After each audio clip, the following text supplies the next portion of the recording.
Þá er komið að 5. lið á dagskrá. Það er Hlíðahverfi Suðurhluti, Höfðahlíð 2, deiliskipulagsbreyting. Til máls tekur bæjarfulltrúi Þórhall Jónsson.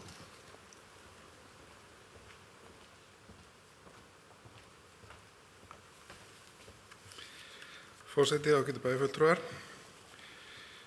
Þetta er liður 7 í fundargerð skipulagsárs dagsett 28. apríl 2021. Lagði fram tillaga breytingu á deiliskipulagi sem nær til lóðarinnar Höfðahlíðar 2. Samkvæmt gildandi deiliskipulagi er heimilt að fjarlægja núverandi hús og í staðinn að byggja 2 hæða íbúðarhús með 2 íbúðum. Samkvæmt tillögubreytingu er gert ráð fyrir að heimilt verði að byggja 4 til 5 íbúðarhús á 2 hæðum og nýtingarhlutfalli hækki úr 0,45 í 0,6. Skipulagsráð leggur til við bæjarstjórn að tillagan breytingu á deiliskipulaginu verði auglýst samkvæmt 1. málsgrein 41. greinar skipulagslaga nr. 123 frá 2010. Takk fyrir. Það er bæjarfulltrúi Þórhall Jónsson lokið máli sínu. Orðið er laust.